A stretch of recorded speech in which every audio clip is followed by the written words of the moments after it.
Hi hello ఈరోజు మనము caramel cake సింపుల్గా చేద్దాం రండి. ఏం లేదండి, సింపుల్ మెథడే. బ్రెడ్ తీసుకోవాలి. బ్రెడ్ని ఆ మూలలో ఉన్న బ్రౌనిష్ కలర్ అంతా కట్ చేసుకునేయాలి. కట్ చేసుకొని మిక్సీ తీసుకొని పీసులుగా వేసుకోవాలి. టేస్ట్కి తగ్గట్టు షుగరు నేను 2.5 స్పూన్ వేసుకున్నాను. ఒక ఎగ్ వేసుకున్నాను. ఒక టీ గ్లాస్ పాలు పోసుకున్నాను. ఇంకా ఎక్కువ కావాలన్నా మీరు వేసుకోవచ్చు. నాకైతే సరిపోయింది ఆ బ్రెడ్కి, పాలకి, ఎగ్కి. అలా మిక్స్ చేసి పక్కన పెట్టుకున్నాక ఒక కడాయి తీసుకొని షుగర్ వేసుకోవాలండి పాకం చేయడానికి.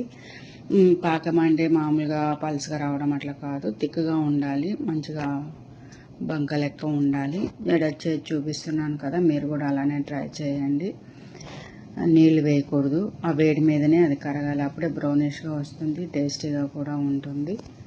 చూడండి, ఇలా చూపిస్తున్నాను కదా, కలర్ కూడా చేంజ్ అవుతుంది చూడండి.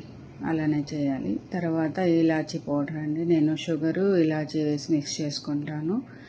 అది ఆ పౌడర్ నాకు ఎప్పుడు స్పేర్లో ఉంటుంది, అది వేసుకుంటాను. తర్వాత కొంచెం వాటర్ వేసుకొని కలబెట్టుకోవాలి.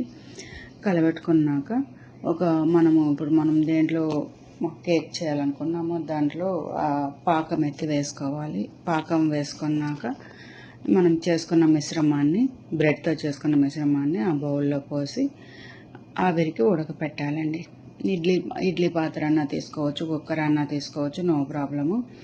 నేను కుక్కర్ తీసుకున్నాను. కుక్కర్ అయితే నో ఇష్యూ అనేసి కుక్కర్ తీసుకున్నాను. అంతే అండి, కేక్ రెడీ అయిపోయింది. మీరు కూడా ట్రై చేయండి. చాలా టేస్టీగా, స్పాంజీగా బాగా వచ్చింది. మీరు కూడా ఇంట్లో ట్రై చేయండి friends. Please subscribe my channel. Thank you.